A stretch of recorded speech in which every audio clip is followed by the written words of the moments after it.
This is the one many have called Mother Mary, the Mother of Jesus the Christ. The third teaching: declare your deepest desire. What do you really want? This question is an important one because the answer determines where your energy, attention, and resources go. The answer is therefore also likely to determine what you will get. Sometimes you're not even aware of what you want, and other times that is all you're aware of, and you suffer over it. The problem with desires is that you have a lot of them, and many of them seem overly important, even essential to your happiness. The mind has a way of framing a desire as essential and important when it is not. When I say the mind, I am referring to what some have called the egoic mind, or the aspect of the mind that appears as thoughts and is reflective of the ego.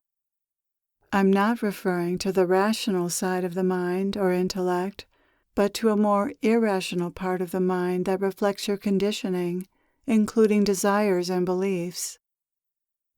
Desires that are not really important but seem so are a challenge that is built into the human condition. Without this illusion, you would see your way home much more quickly. But that is the point of the illusion. You're not meant to go home quickly, but to have a variety of experiences. How better to do this than by going after one desire and then another? Following your desires provides you with opportunities to taste what life has to offer, and that is how it's meant to be. So even your more superficial desires are not a mistake. They just are not what they pretend to be. They are not actually important, and they do not bring you the peace and happiness you really want.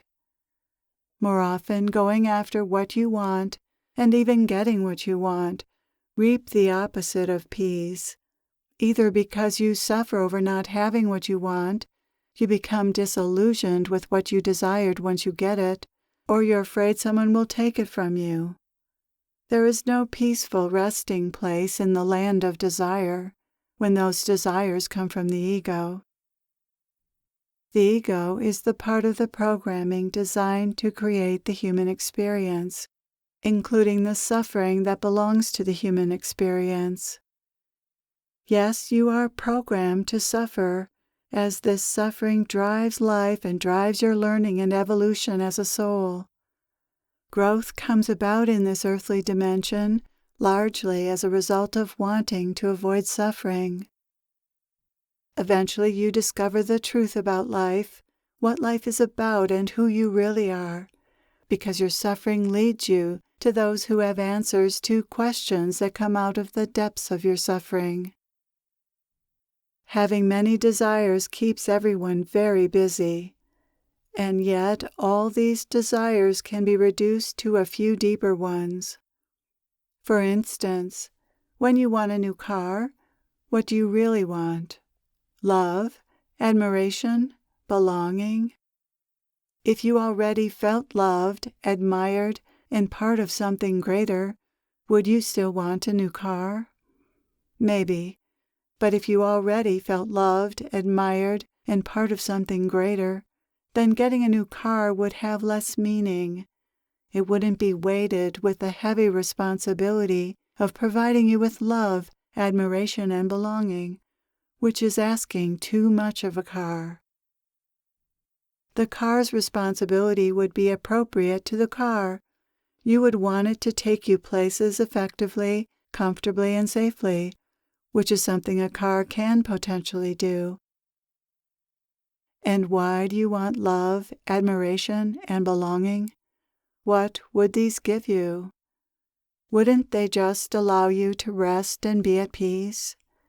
Isn't that what you really want? The same is true of other things that you want. Many want a relationship because they imagine that it will make them blissfully happy. Yet this is asking too much of a relationship.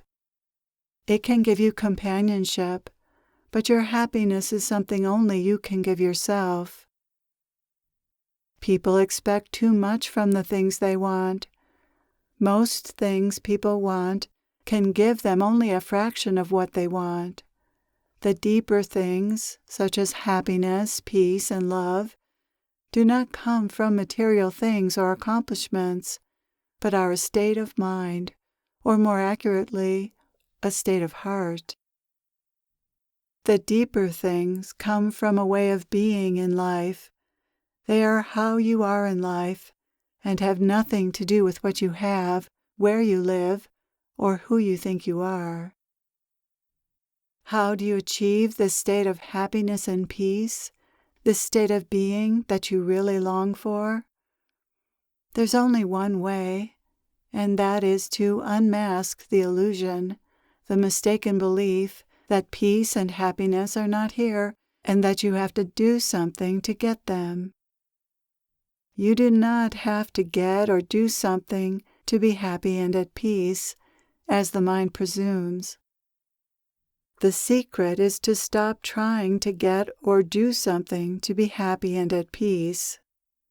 The secret is to just stop and be.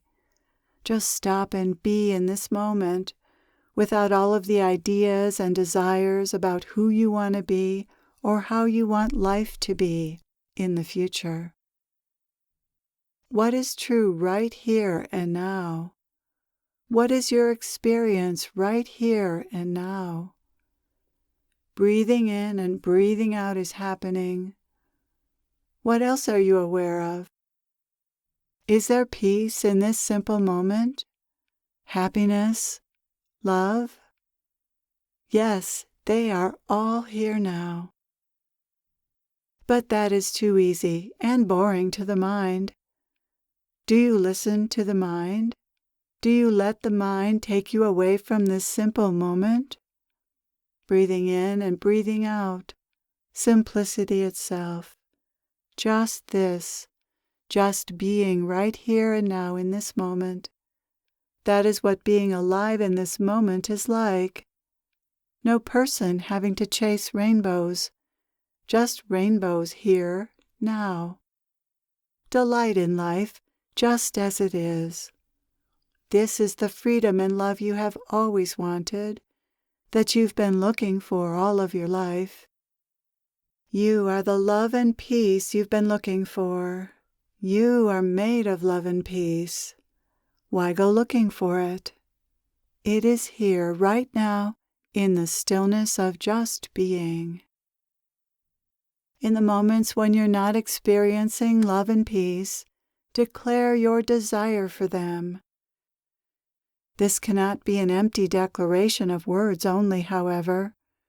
With this declaration, this intention, you must also turn your attention away from what distracts you from the peace and love that are already here. You must turn your attention away from the lies your mind tells you about life and what it thinks you need to be happy. Your declaration must be followed by an effort, yes, a choice, to shift your attention. It is not difficult to do this.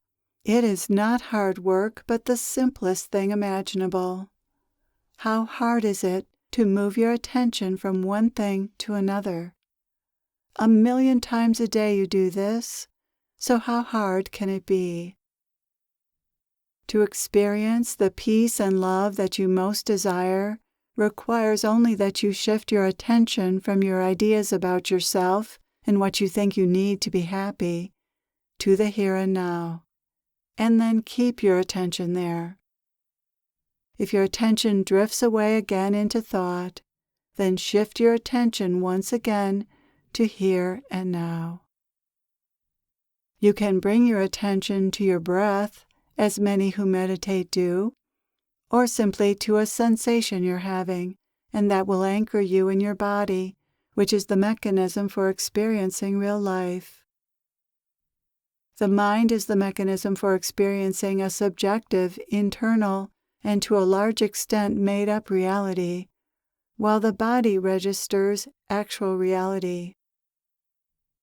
How peaceful it is to be in reality without the subjective overlay of the mind. Peace at last. Is it enough? It is not enough for the mind, but is it enough for you?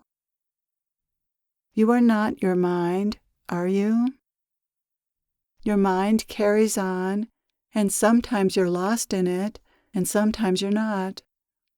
Aren't you what is lost or not lost in the mind? Aren't you what is conscious of being lost or not being lost? What a strange mystery you are. Does this consciousness have a personality, a gender, preferences, a particular style or appearance? No, it just moves in and out of thought, in and out of being the character you appear to be, in and out of various roles and identities you play. But you are not any of these things. You are the consciousness that moves in and out of these things. Where is the peace in all of this? Is it not in the moments when you're outside identification with the character's mind and desires and its ideas about itself and its life? Is there peace in the mind, desires, roles, or identities? Isn't peace outside such things? Doesn't peace come when you're aware of yourself beyond these things? What is this mysterious thing you call yourself, which is beyond thought, beyond feelings, beyond roles, personas, and self-images? Who you are is nothing you can put your finger on, is it? It is nothing you can define or describe. The mind draws a blank in the face of it, so the mind turns away and thinks about something it can describe or define, something words are suited for.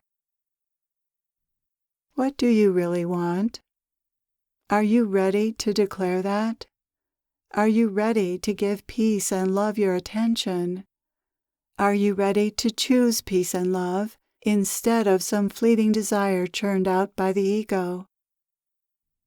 This may not seem like an important question, but it is extremely important because it marks a turning point in one's evolution when it becomes possible to finally get what you really want. Are you willing to turn away from, or at least not give so much importance to, your other desires? You might not be, and that's fine too. But if you're ready, then declare your deepest desire. Declare that you want peace and love. Feel the depth and power of this desire and let it fuel your will to give peace and love your attention.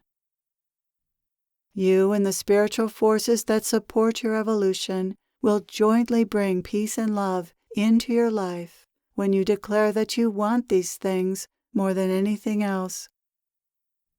Everyone's evolution eventually comes to this. You realize that your deepest desire is for peace and love, and you declare this in your heart. Then life conspires to bring you exactly that. Are you ready to know the truth about life and the truth about yourself, that you are what you desire most deeply? You are love and peace. Your life has always been about discovering this. Feel free to call upon me. I am at your service. Peace.